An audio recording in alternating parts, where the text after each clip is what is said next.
Anyway, sorry, I'm laughing because for those of you who are watching this online, I forgot to press record and I was saying all this stuff. What I wanted to say is anyone who may be watching this or who's here, you've made a divine decision to get to know yourself via Kundalini, regardless of whether you have you're an active process or not. The fact that you want to learn about it, this is beautiful. And that means you're already developing a relationship with her, with you. And if that curiosity remains, then yes, and you can say your internal, like, yes, yes, yes, to this Holy Spirit, this Divine Mother, this Kundalini Shakti, that you want a relationship with her and allowing her to begin working with you. And that, just that alone, and willingness to learn, will catapult your spiritual journey beyond any way you can't even imagine, in very subtle ways, but also in very transformative ways. So you showing up, I think, is beautiful. It's a beautiful commitment to your own inner journey. And Kundalini is like so happy. Yeah, so congratulations. And what I want to say to anyone here who is in the Kundalini process,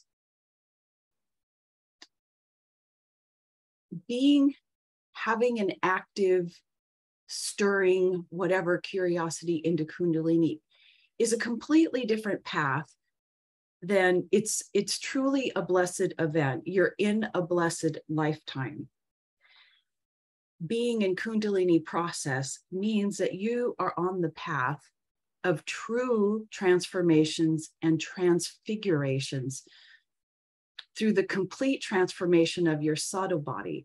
This is the path. Kundalini process is the only path to enlightenment. This is where you get off the wheel of incarnation. You are liberated and you have reached moksha. You can come back if you want, but you no longer have to be in physical form. And this is the process of purifying, and the word destroying is rough, but destroying the entire astral body. And what I mean by that is your entire psychic body begins to be purified and turn into light, and it becomes nothing. Because that's the process of merging with the cosmic body. So enlightenment through the Kundalini process is a blessed event. Many people can awaken to this no-self Brahman through the mental plane. But they are enlightened, but they are not going through the enlightenment process. Do you see the difference? So I just want to say, really, I want you to congratulate yourselves as a soul, because you've done a lot of work. And to be here on this planet at this time, to be in the enlightenment process, is extremely difficult based on the external conditions of our world and all of the collective pain, because at a certain point in the process of Kundalini, she is clearing out, really clearing out the collective stuff. And it's different from what you may be experiencing at a mind level. We talk about going through dark night of the soul, but many people are really at dark night of the mind, where they're like, oh, I'm feeling so much stuff and I'm processing collective stuff. But it's not the process of actually burning stuff out of your field. And this is what Kundalini does. She burns it out and it's gone completely. So that's the process. Okay. Hello, Byron. Welcome. Byron's our jazz person. I've just had some little chats on YouTube, so welcome. Anyway, so that's my spiel, and I'm nervous. I didn't know that all that was coming out. So today, just I want to know, like, you know, oh, Lorna, who else? Lorna, Lorna's coming back in. You know, perhaps share with us, you know, why do you feel Kundalini is working with you? What are you experiencing? What do you want to know? This is a get to know each other. What would you like to know in this process? So I'm just going to leave the floor open to anyone who would like to speak or ask questions, anything. And look, if you ask a particular question about a particular process, I'm not particularly good at responding like immediately, like questions. I'm a slow processor and they kind of have to seep into my brain, and maybe I'll get back with you. So just ask away, but I'll get back with you. Okay, I'm going to be quiet now.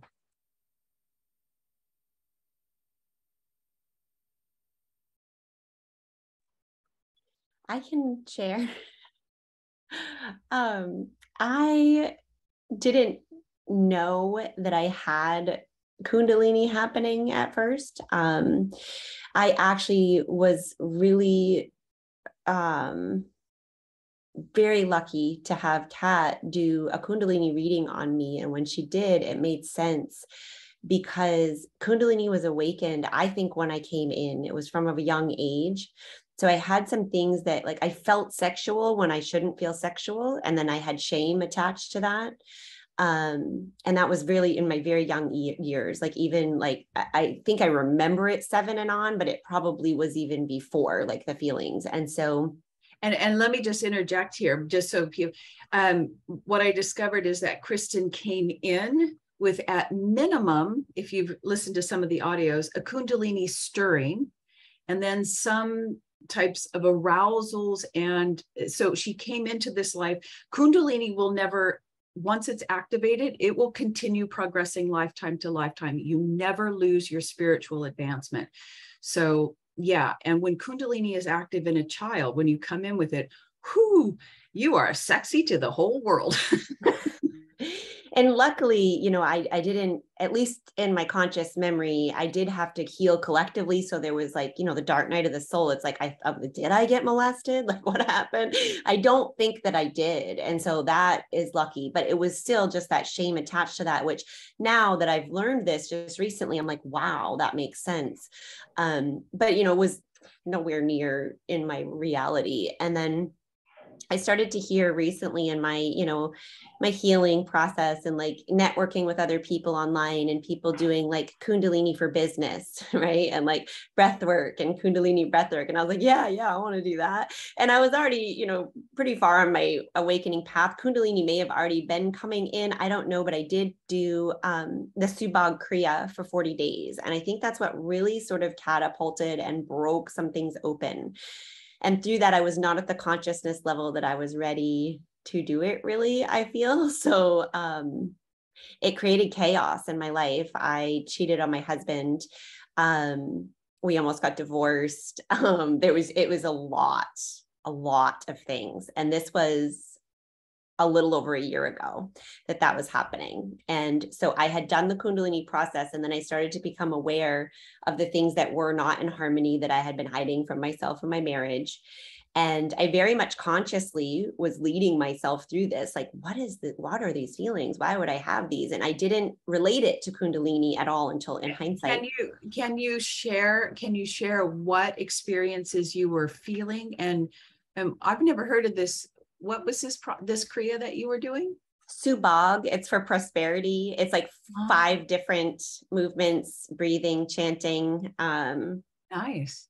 Yeah, I mean, it's an intense Kriya, and I'm not much of an exerciser, so it was very, you know, impressive that I stuck with it. And you could feel, you know, I could feel it rising up my back. Like when I would do the different movements and the breathings or whatever, it was like you could feel that sensation come up from the root, and it would get stuck in places. And I would feel it sort of burst through them during the breath, you know, and during the movement. And it just felt like, I was like, yes, this is what I need. I'm breaking through these blocks. Yeah. And it was, but it was almost like, because I did it from a intention of like, I want to get all the things and manifest that it manifested in crap, you know? And it's like, I don't regret it from this looking back, because my husband and I made it through it. We broke through these things. We both had ego deaths. It was like my perfect path, even though it's something so horrible seemingly, and was horrible to deal with, but it brought us to this place where now we're in a whole different plane. And it was like the Kundalini, I had done another Kriya like once the separation had started. And I think it just really helped me burst through the stuff that was keeping me stuck in those old patterns of obligation and codependency, and like really stuffing down my heart and not having that heart connection and not even knowing what I was missing. And I would never have admitted that I was missing anything had it not come out this way. And so I'm not blaming the affair on Kundalini, but I'm saying that I got that energy moving so fast, and like, now I'm cleared the way and I can feel what I need and what I'm missing. And I acted from that place. And so while I was pretty conscious, I wish I had been more conscious and not kind of caused so much destruction. So I kind of, am aware of that when I speak to other people who I feel are going through similar. It's like, you don't want to push yourself into Kundalini unless it's calling to you. I feel like you don't want to do it for the wrong reasons. And so that was kind of my first lessons in that. And I didn't even know at that time that Kat was like an expert in this stuff, or I would have been like, Kat, help me. So and that was my path. Like I said, if I had done that, I may not have followed the steps I followed and got to where we are. So no regrets. But now I'm more consciously aware that I have this Kundalini. I have known, I didn't really know where it was or where my awakening was. And I've started listening to Kat. And so, like I said, I was very fortunate to have her do this reading, and it resonated so perfectly. And she was like, you might not want to hear some of this, but I was like, I can hear, the things, like I've tamed my ego enough that I'm ready now for this step, I feel like, because when she came with these things, it was like the Kundalini has risen. It's in like a really preferable way. So, I'm not an expert in this, but it stopped in my heart. And so I will feel it. It's almost like when I'm feeling it, like when I'm in meditation and I have like intention to grow into my next thing, it's always materialistic. It has been for me. Like that's where it started, right? And then it's shifted into spirituality. And I haven't been as spiritually focused before as I am now when I have meditated. And so it's almost like it would come up to assist me, but I would feel it get stuck. And I felt it get stuck in my chest the past few times, where it's like it comes up and it feels like for me, it's like a numbness.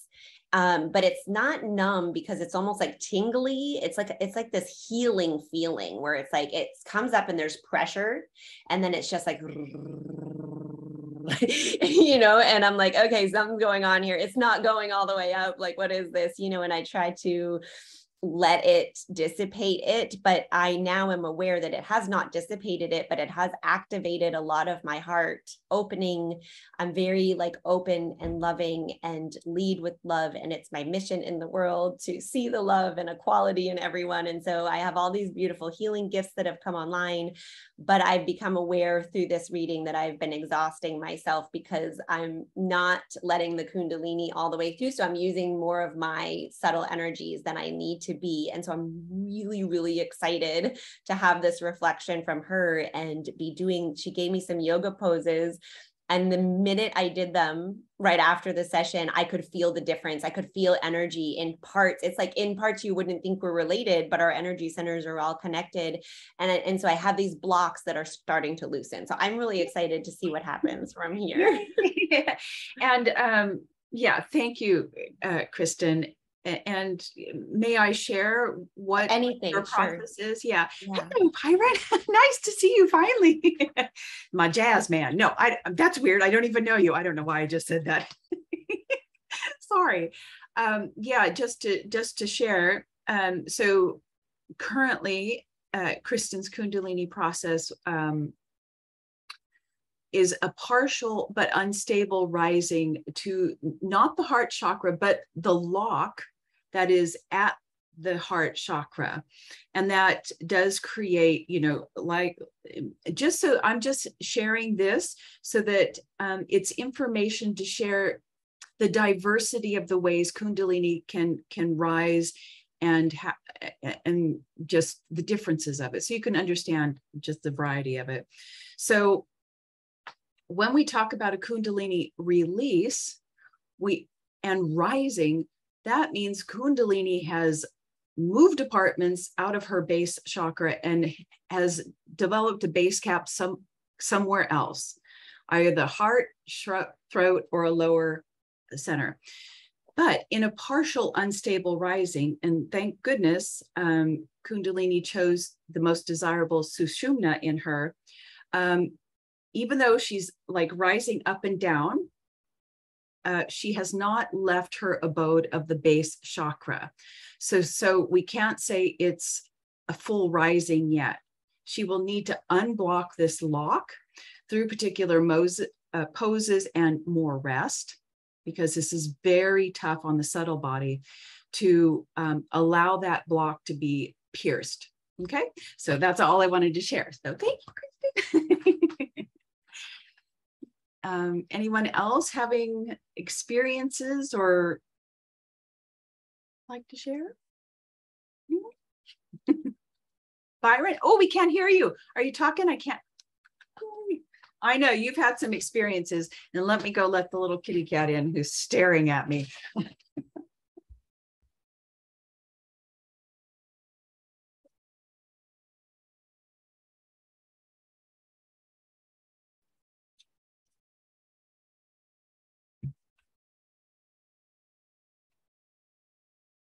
Yeah, okay.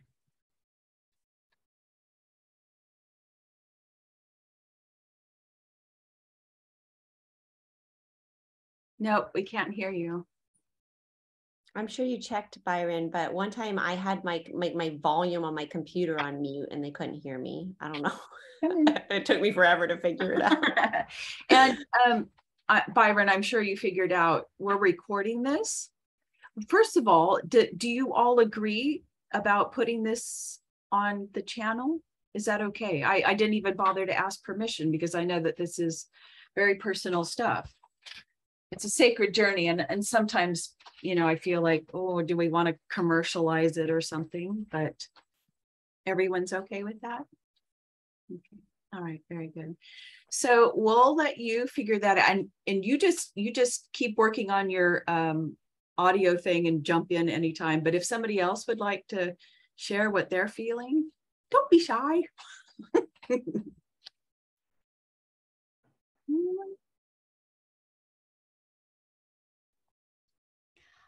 I'll just ask a question actually, Kat, because what stood out to me with what Kristen just shared was what resonated with me was that childhood piece, because I don't have any kind of physical, you know, like I have friends that have like, you know, got it Kundalini, and I've seen people, you know, that like, what, you know, that like when they're thrusting back, and I'm like, whoa, I must be way behind, because nothing like that's happening to me, and it's all very like life's just no.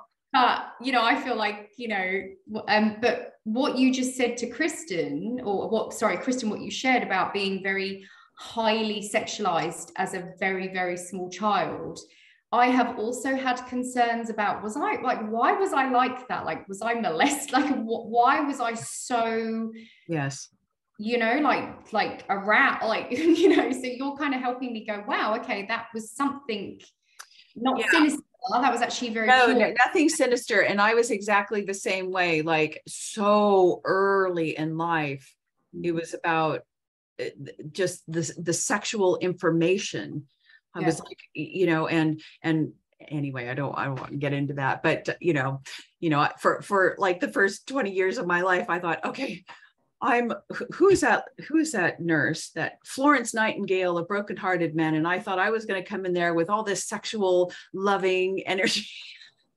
Anyway, that went bad. That was really a bad journey, but anyway, yeah, highly, you're like so attractive to people, and you don't even understand it. And so of course that attraction and projection, then even if you're not interested, and I never was interested in the sexual act, Like, and I'm still not, because I came in with, boy, I can't remember. I'd have to look at my notes. Isn't that hilarious? A deflected rising, and a deflected rising based on occult and dark issues. But anyway, that still made me very sexually oriented, but I had no drive. But because of the projections, we think that's what we're here to do. And like I'm no longer irresistible to people. Anyway, I want to say, Eve, about, and I know so many people, myself included, I thought, why am I not like twisting over and jumping around? You know, why is, even though I had some of that, nothing like anybody else. And you see all these videos of ashrams and people, you know, first of all, the jerky kind of stuff that you see, that is more indicative of a stirring, where you're doing some kind of breath work or meditation, and that just is stirring something up. It's not actually a release or anything. It's just disturbing Kundalini. So the more harsh and jerky the movements reflect the level of, you know, anyway, she's being shaken and not released. But also the people with big, huge kriyas, and lots of experience, I would say in general, have a lot more karmic and gunky, subtle bodies. You have purified your body. You did that fast. You've gotten your eating down. You live a very relaxed lifestyle. You will probably hardly ever feel Kundalini. So those people that have purified their subtle bodies enough may never feel it. But if you come in with a huge karmic load, and you've come into this life not eating right, myself, you just not taking care of the physical body, when Kundalini is trying to rise and purify those pranic pathways, then that's what, you're not actually feeling Kundalini rising. It's her trying to push through these pranic bodies. And that's what's causing the shifting and the turning she can't get through. So, so don't worry about it. Actually, God bless you for being so pure. you know what I'm saying, anyway, sorry, I'm just rattling on. Can I add just one thing to what Eve said too, that came up when she was saying that, like, part of what you said in the beginning is that, like, we are here to heal the collective. And I feel that really deeply, that when I am identifying with some story that doesn't feel true to me, but like feels true in my body, that it is that karmic, like, move that out because it's in the way kind of thing. I don't know, but it's like, I would have false memories almost, or like false ideas about what happened to me. And I couldn't understand why I was having those memories. And I don't know if it was Kundalini related or not, but it certainly felt in hindsight like it may have been. So I just wanted to share that too, that I feel like our minds need to attach some sort of story or idea to it in order to clear it. And so sometimes that's not always like our truth.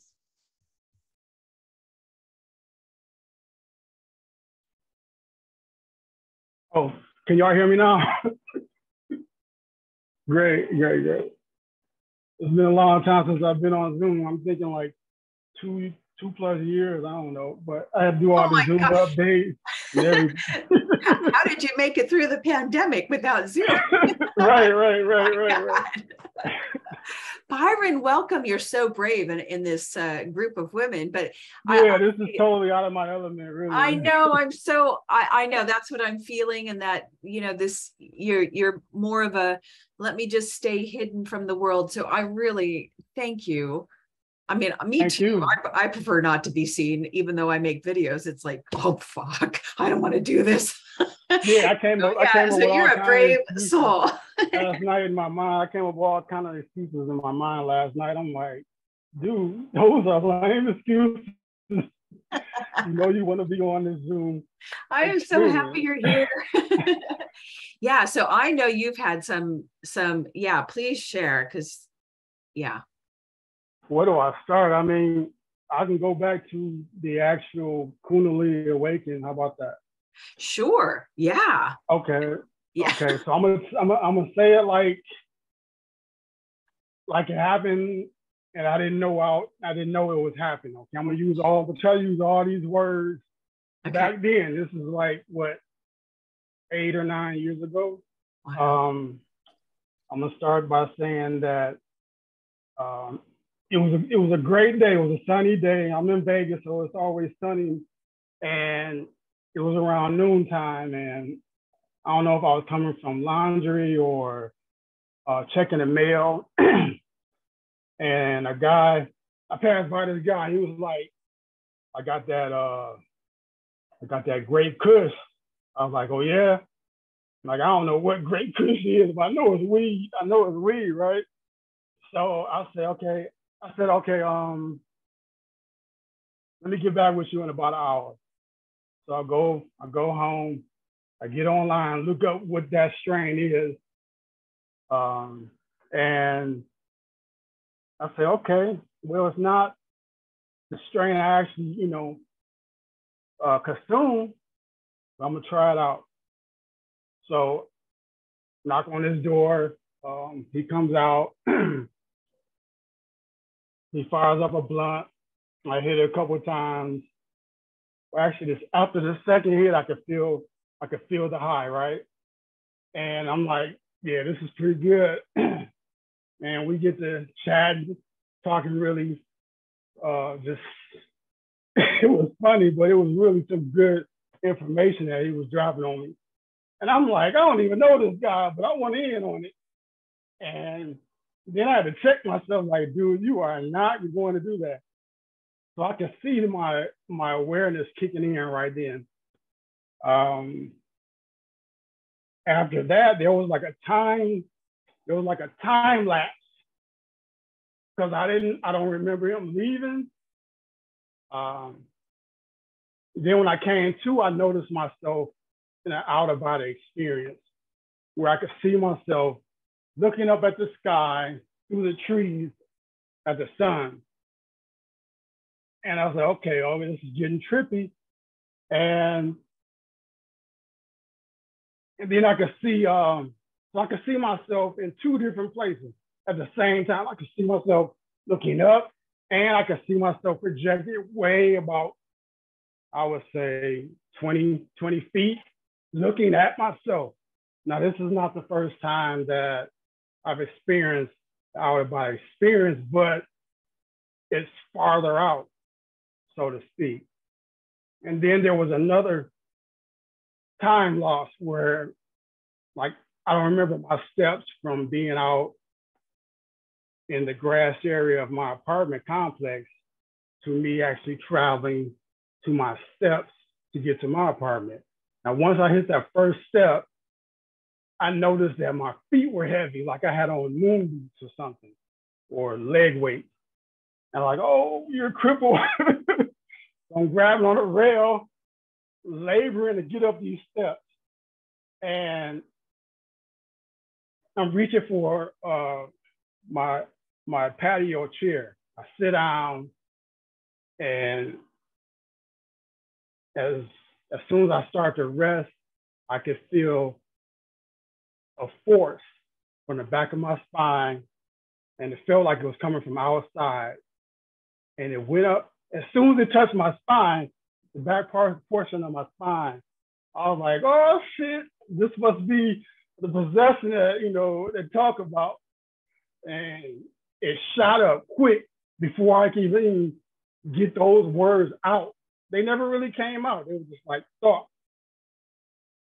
And it reached my, this portion, the ajna, right? It reached that, and I saw a vision. It was very cinematic, and like, what's the name of that movie?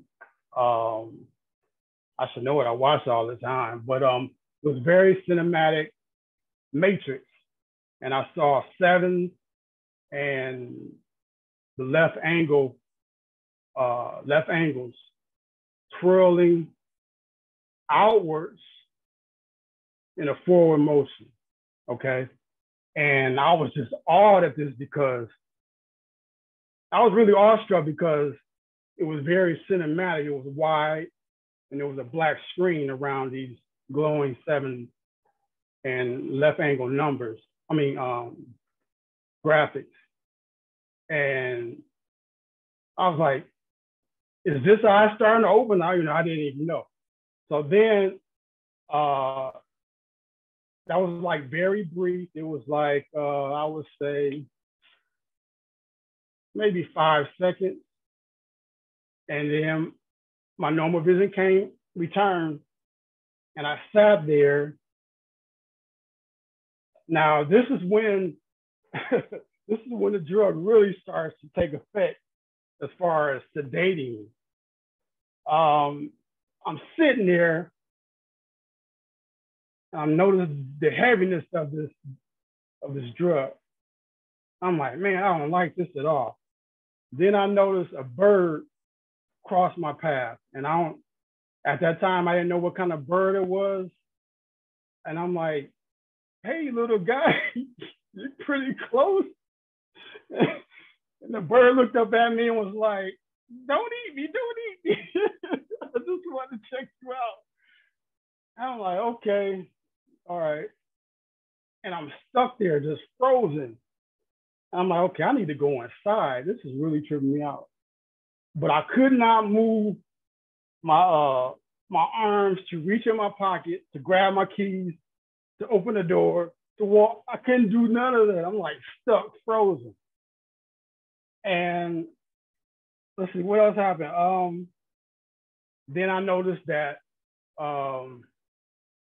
immediately after that, after I couldn't move, I couldn't see. Then I noticed that I could not hear. Now at that time I was living on a street that has, a lot of noise as far as cars going, things like that, the traffic. And I'm like, oh, am I dead? Am I dead? I'm like, I'll never smoke weed again, never, ever. No, I'm saying this in my head. Like, I'm saying I'll never do it again, ever, ever. And then I'm thinking, it's too late. You done did it, right? So after that, I was like, am I alive or awake? Then I heard a bird chirping. I was like, okay, I'm alive. I can hear something. I can hear that. So then after that, if I can recall correctly, my whole body shut down. Well, I don't know how long. I don't know if it was an hour, 2 hours, 3 hours. When I came to, found myself dangling. I'm like laid on my back, dangling off the balcony of my apartment, and like like the real actually saved me, right? And I'm calling out like, help me, help me. My voice is very strained. I'm like, help, help. And my neighbor down below, he came up, he tried to pull me up, and he couldn't, because like my lower half of my torso was paralyzed. I couldn't feel anything. So he was like, we both just couldn't say nothing. We was just speechless. I was like, all right, just leave me. And then I could slowly feel energy. I don't remember if it was coming down or going up, but I could feel energy slowly bringing me to, you know what I mean? Energizing me. And I was like, okay, let me just wait it out. Let me just don't get too excited. Let me wait it out. And then I could see the ambulance truck pull up. I was like, oh man, this is serious. This is real serious. And by the time they came up to the steps, she came up to the steps. She was like, "What's going on? How can I help you?" Something. Well, I don't know what she said, but I was like, "I just need help getting up. I just need help getting up. I want to sit in the chair." So she helped me sit up in a chair, and she left.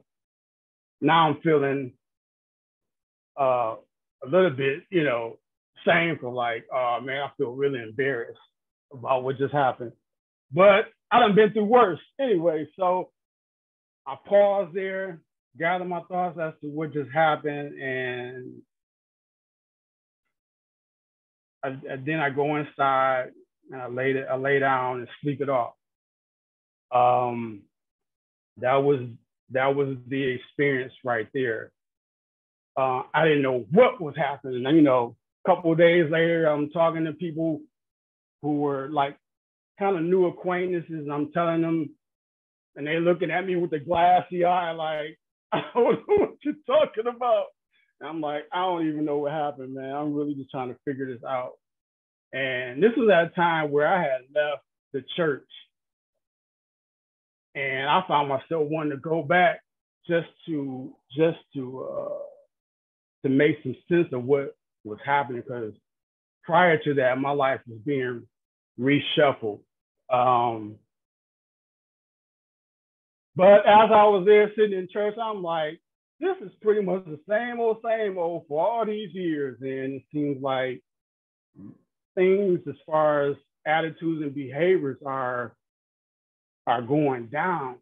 It's not an uplifting experience as it once was. So I really, I would sit and just listen and observe everything, everybody. I would listen and observe everybody. And I would watch not just what they say, I would watch their actions. So I noticed that my awareness was starting to become real heightened as far as observing action. And so that took place for a couple, maybe 1 or 2 months, I don't know, but it was brief. And then I found myself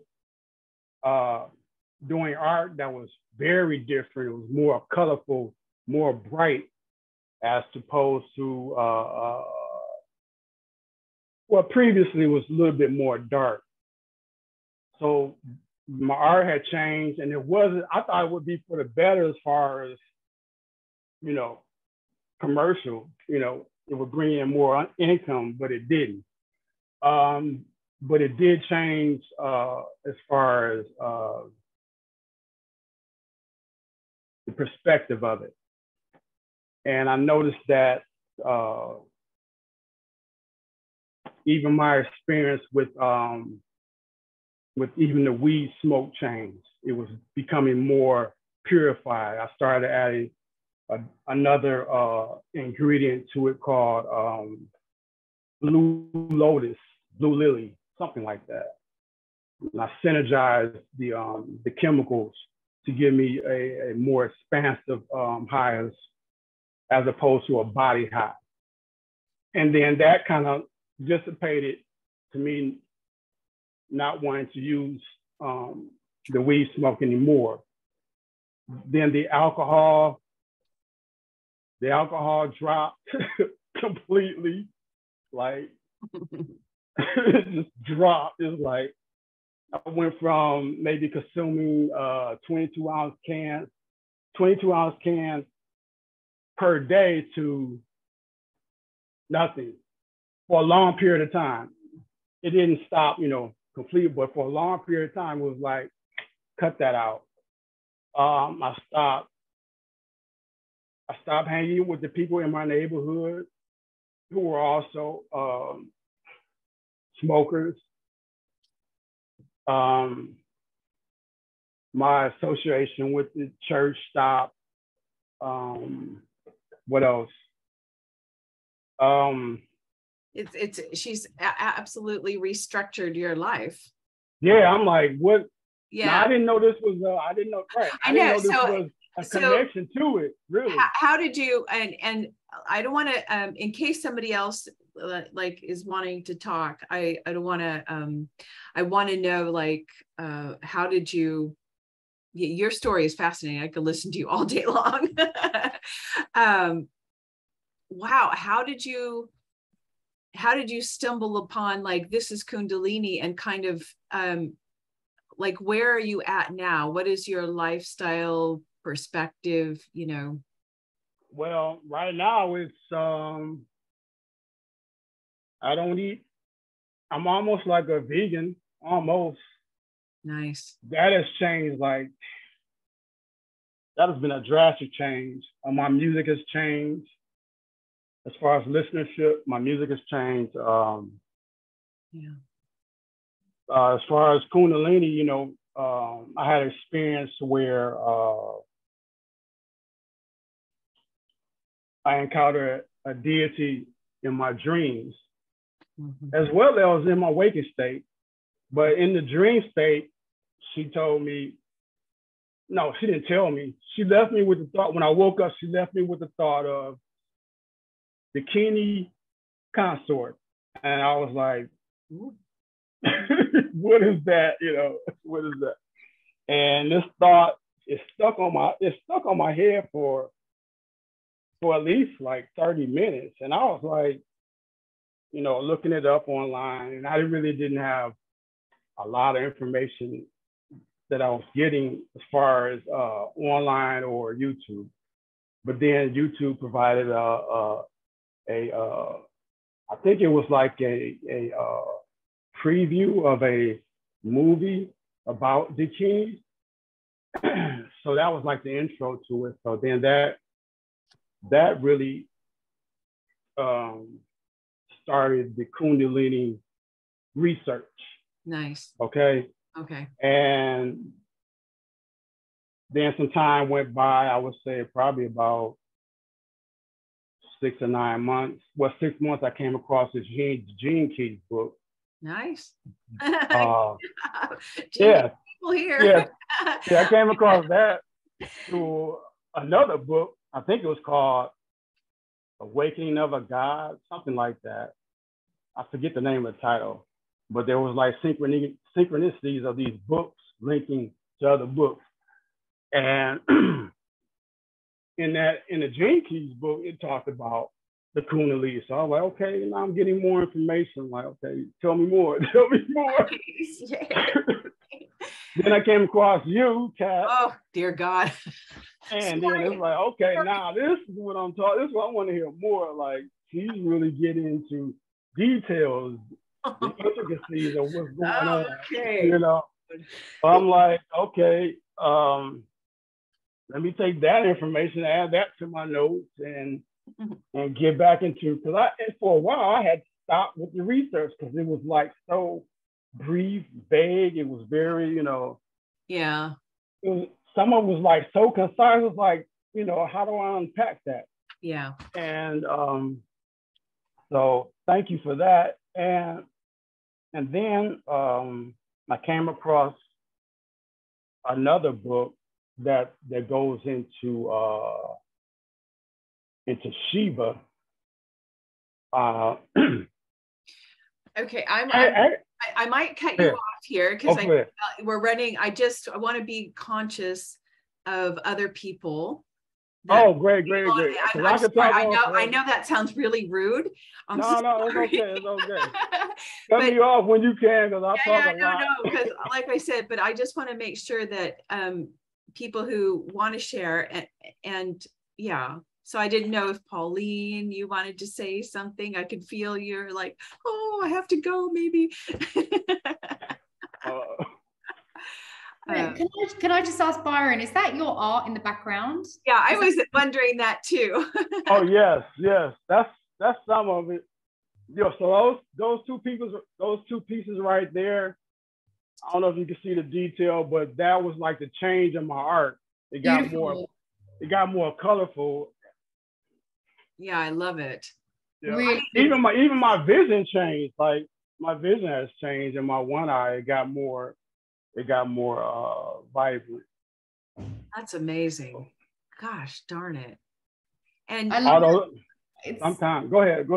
I just wanted to say, like, you're in the, like, we're like, so many of us are like focusing on art, Gene Keys, like you're in the right place with us. Like, it's so amazing that you're here. I think everybody here is an artist except except for me. Oh my God. You are. Well, I mean, creativity comes in many forms, you know. Right. We're all artists. We're all artists. Yeah. Man, Byron, I know you've got more stories. I hope you're taking notes or something, because this sounds like a beautiful book to share. I thought about writing a book, yeah. Yeah, because or a darn movie. See, you're living a movie I would watch. I love, yeah, we have to know the message that this little Tahini consort may have brought to you. Anyway, it's well, she introduced me to more. There's more than just the Keenies. Like, to my knowledge, anyway, there's like 5 more. Wow. Names. There's like 5 more names. It's like, I think it's Rakini, Sakini. Yeah. And they all attribute to the different chakras, you know. So I've read. Yes. Okay. Nice. Yeah. Nice. But then I've also read that they, even though they're deities of the chakras, just the last video or information I've gotten is that they dwell in this area. Yeah. In this, I can't say it, the crown chakra, the lotus. Right. They activate the brain centers, but the brain centers are connected to the chakras. Yeah. Right. That's the last information I've gotten. Yeah. Beautiful. So just one last kind of conversation here. Are you finding that this, you know, now you're in like seeking mode and understand information quest, but are you also feeling like this inner pull inwards to, is there kind of like the religion is gone, but now I want to know myself. I want to know more about consciousness and that, I'm sure, because you've been kind of hermited. Well, I mean, it's almost like I'm getting the experience before I'm reading about it. Yeah, so, that's beautiful. Yes, that happens a lot with Kundalini. Yeah. Yeah, so it's like, yeah, she's guiding you that way. And I will say many people need big experiences in order to push them to look up something. Yeah, because I'll be like, I got to read another book. I know. Yeah. So if you're a little hard-headed, she will do whatever she can to force you to look up something. Yeah, me too. Yeah, it's beautiful. Anyway, thank you, Byron. For now, we'll just hold your story. All right. Yeah. God, it's beautiful. I'm just like, wow. Yeah, it's, you know, I was wild too, but now it's kind of normal, you know.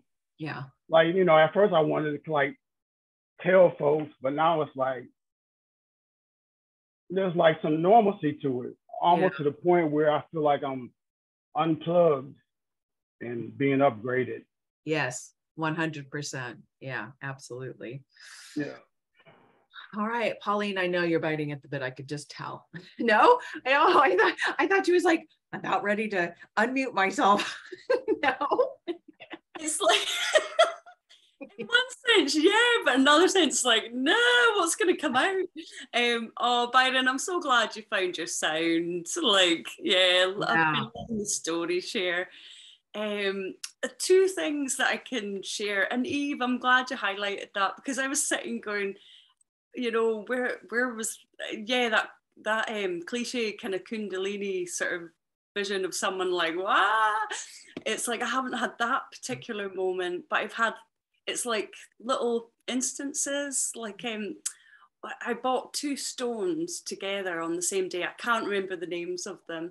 And when I took them home, when I got them out and held them and I meditated with these 2 stones together, and that was definitely like a miniature Kundalini. It was like an energy that just went through my body. Yeah.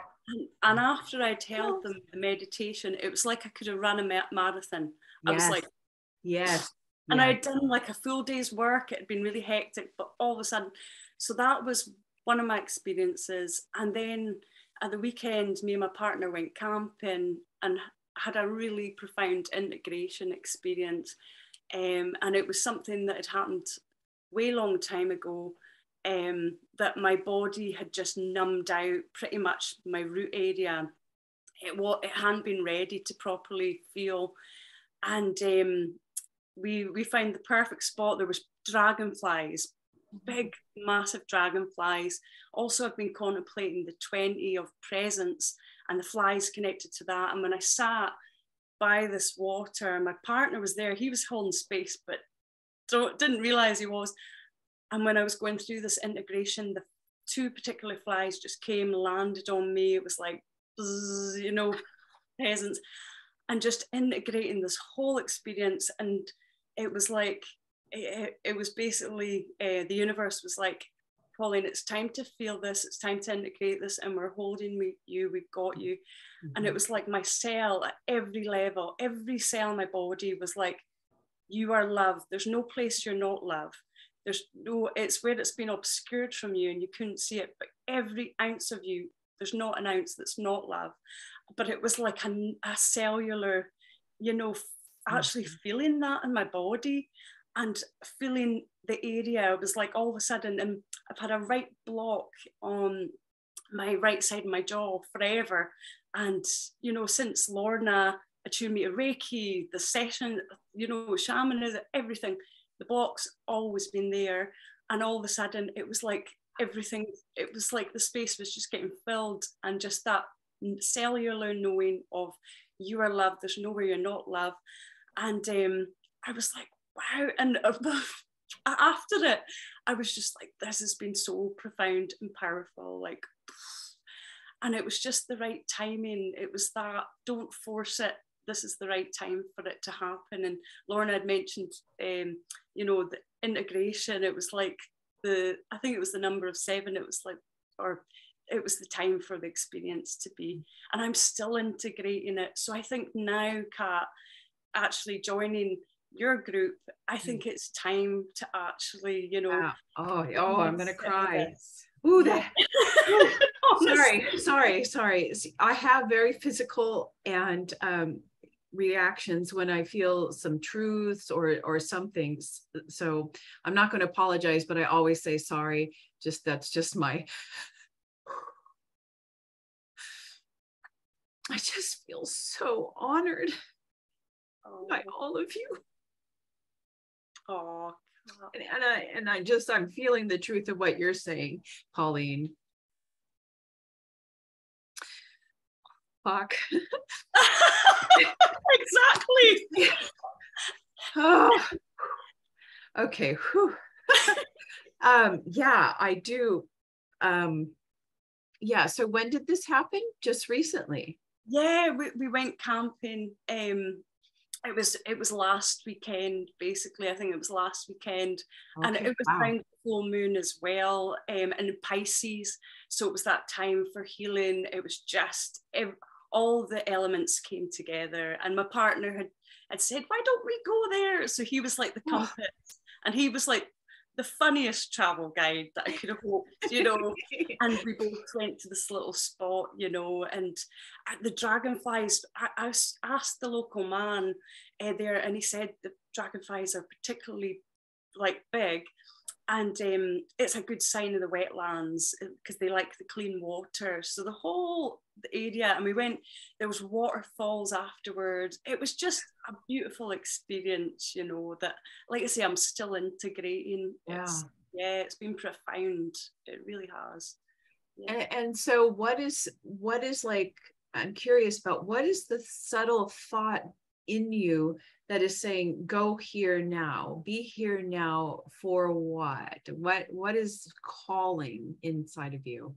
Because I think now that I've actually like allowed myself to feel into that area and allowing the healing to take place, I think now my body's going to be opening up and integrating, you know. I think before that was blocked, and it's so telling, there's so much in my life that I was like, why isn't this part happening?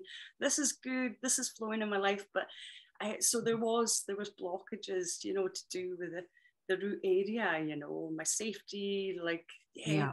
so much. So I think now that it feels safer. Yeah, absolutely. It's So yeah, and not knowing anything about where you're at in process, or you, like I said, please, all of you, and Byron, I don't know if you were here when I said this is the time to open yourself up and say yes to Kundalini Shakti. Let's have a relationship, and I mean, can you imagine the energies that all of you are describing that you felt? Like they say, we use 10% of our brain. That's 10. That's you. That's how you're supposed to be feeling. That is your potential you-ness. And now you want it to rise. It's like a thermometer. She needs to rise. And when she, gets fully risen, can you imagine, yeah, she's risen, this high in me. And to be honest, even though I have an eating problem, I eat out of habit now. I am if I ate when I was hungry, I'd be a twig, because I'm not hungry anymore. I don't feel the necessity to sleep much anymore. And when I do sleep, there's a lot of awareness. Anyway, I'm just saying that you had got to experience your potential. Like, now you can have it if we make a relationship with her and allow her to just surrender to her in meditation. And the biggest message I could say is, let her meditate you.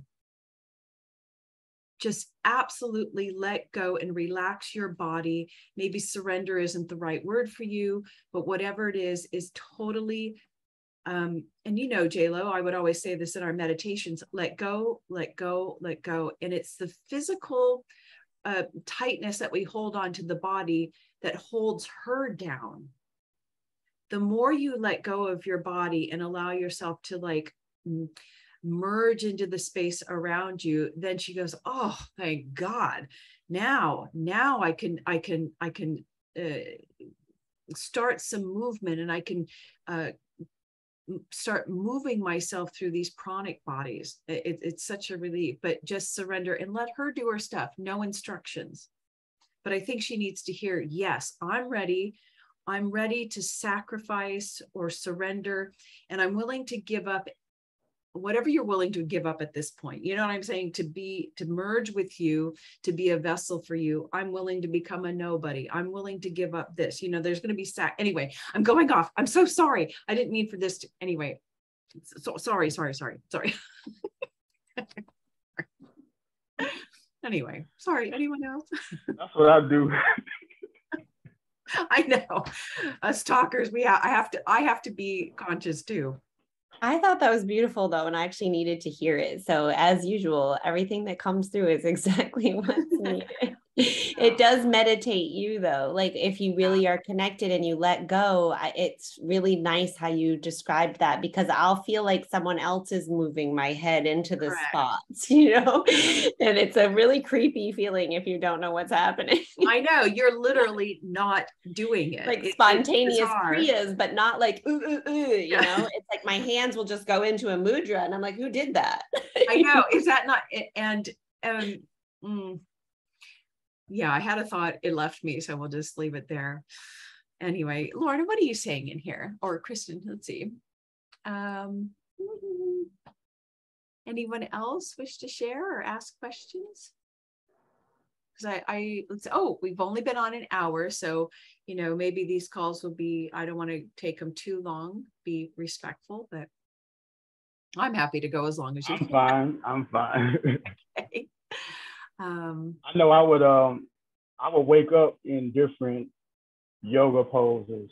Holy cow. Time to time. Yeah, I was like, what kind of pose is this? This is not even comfortable for sleep, So this would happen like randomly. And I vaguely remember picking up a yoga book at an art store. I think it's Hatha yoga. I don't know, but it was really intense as far as the poses, because I had went to like a second level as far as doing yoga. And this was too much for me. There were a couple of back bending poses that I was trying to do. But at my state of my age, I couldn't, do them the way that they were illustrated in the book. And the book had all these, what's the language? It had the Sanskrit language. So I couldn't really understand, the proper breathing techniques and things like that. So I kind of like put the book on the shelf, and then, as time goes on, you lose stuff. I lost the book. And so that I vaguely remember having that book, and that probably went to my subconscious and was started to operate as I rested, as opposed to, in a wakeful state. Because there were times where my family at the time, they would say, when you sleep, you don't breathe.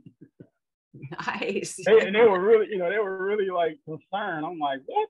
What do you mean I don't breathe? Mm-hmm. Wow. And my daughter was like, Dad, I think you got sleep apnea or something. I even went to it was like a free experience to see if that was the case.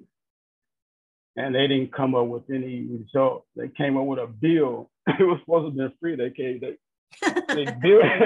billed me a month later. But the story of human life here.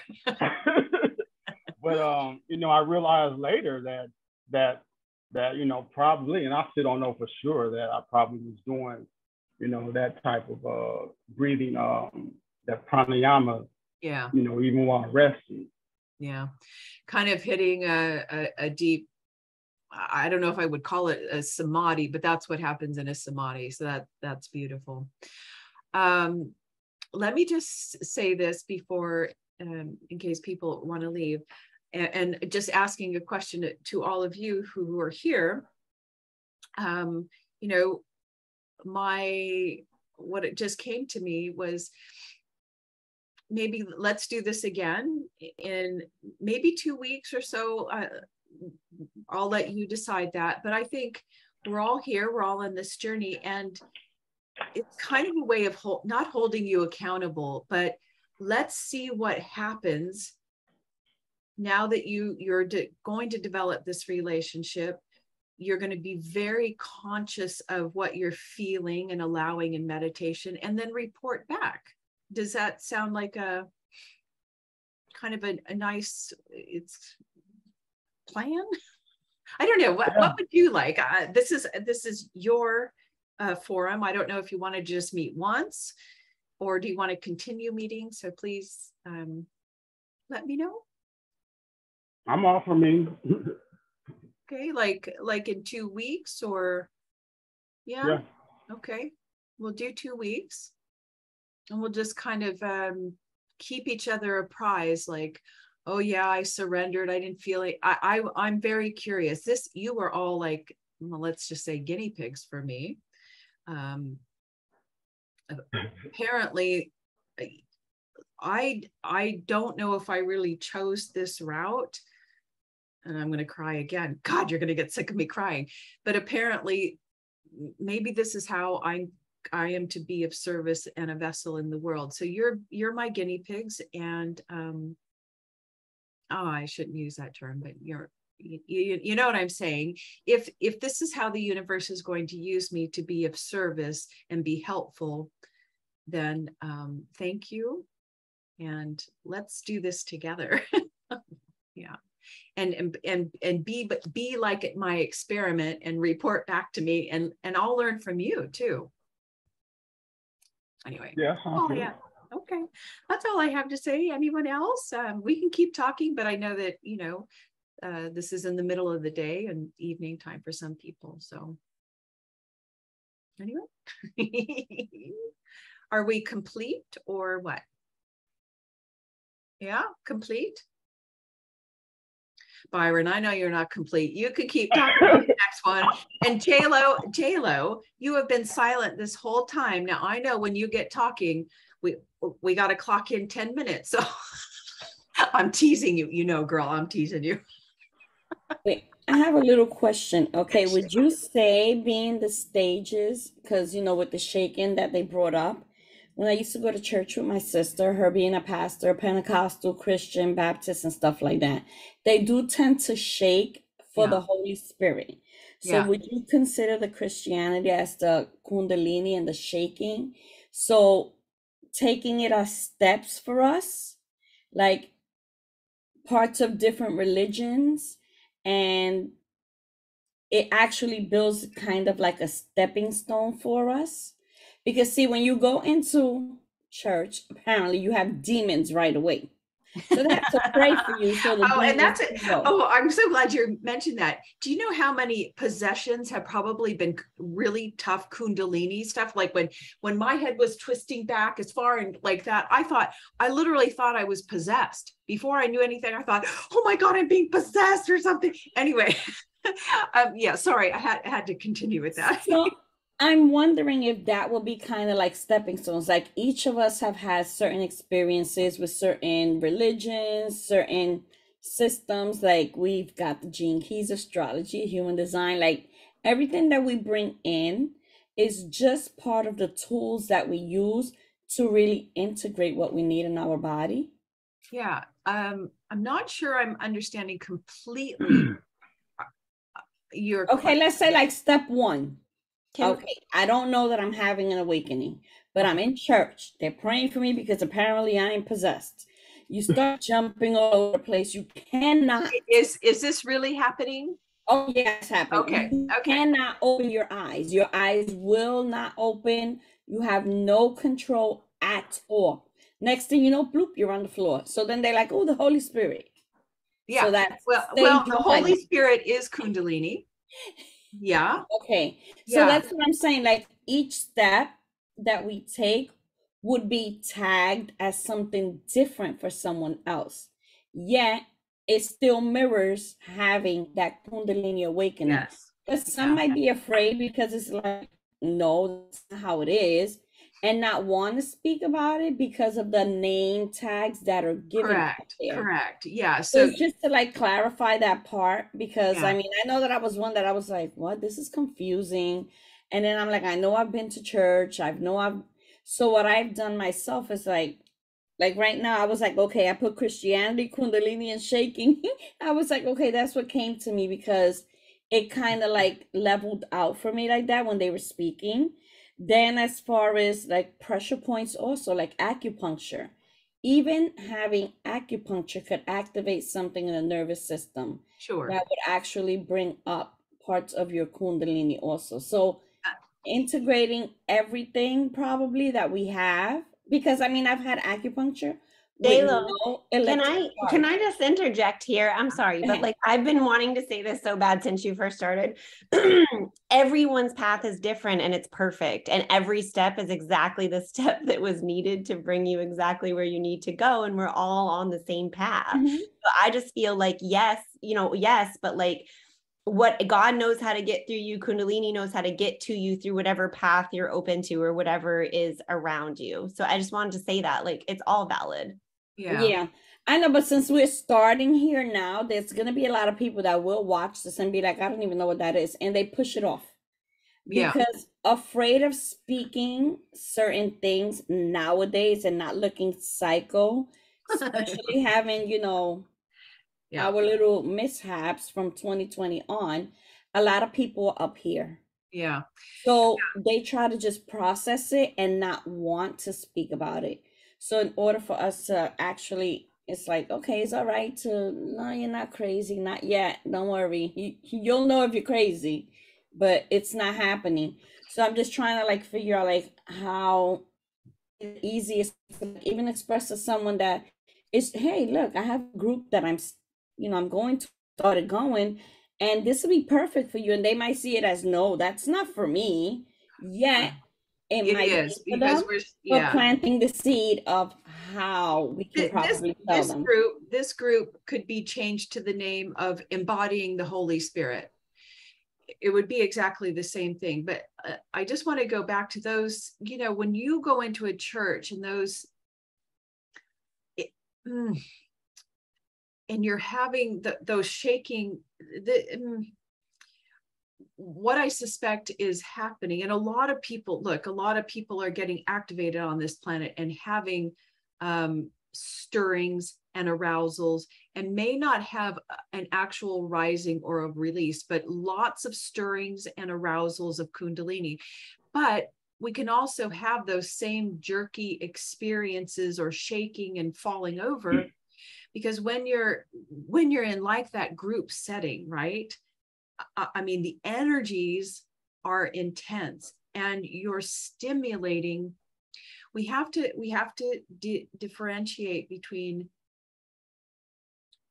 the subtle energy, the subtle force of Kundalini, which is not an energy, versus the pranic body system.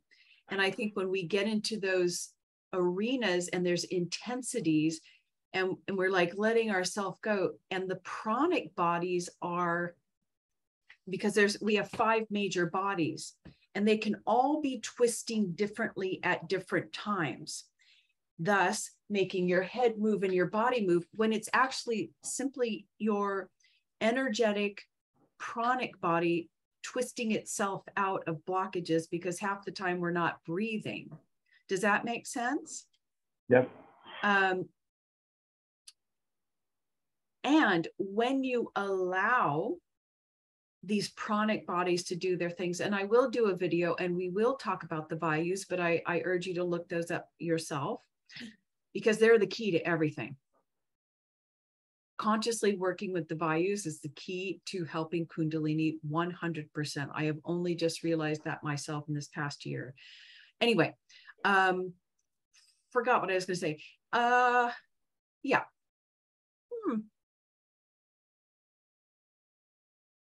Lost my train of thought. But anyway, so it could not be, yeah, let me end there. You got a question? So, yeah, so even doing acupuncture work or Reiki work, he will really help with the energetic body, but there's a whole nother level of a subtler realm of your circuitry where Kundalini will begin to work. Anyway, I've lost it. So sorry, J-Lo. No, it's okay. No, I noticed as far as the acupuncture only one day, because I was actually listening to kind of like a meditative thing, which was only music and sounds, and it was to actually change the DNA structure in your body for healing. And that day, because remember, I was in the car accident back in 2020. So when she put the things on me, she goes, I'm not going to give you the electric. But when she went to take it off, she got shocked. So I was like, did I do that? Yeah. Could very I said, well. did you just get shot? And she goes, yeah. And she looks at me like, I was like, and I showed her the thing. I was like, I was listening to this. Okay. Thank you. So I was like, I am not going to do that again, because I don't need my body to also overload. Yeah. While I'm listening to it, thinking, okay, it's fine. Let me just do this. Then I'll have something on me and then come out and be like, oh my God, why does it hurt?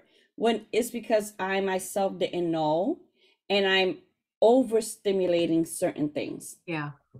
And so what I'm hearing, because you're not being exactly, are you feeling that this is you who's been flopping around in church, right? No. Oh yeah, when I was younger, okay. That's why I'm saying, okay. When I was younger, every time I went in, because I wore a bracelet, see, like this, I wore this. Oh my gosh, that's Santeria, that's voodoo. You need to get prayed for. Okay, and now when you do some meditation or sit quietly, are you noticing any other? Oh no, now I float away, so I have to like know when I and make sure that I'm on my bed and I have something on my you know, like on my lap to make sure that I'm like, you're here.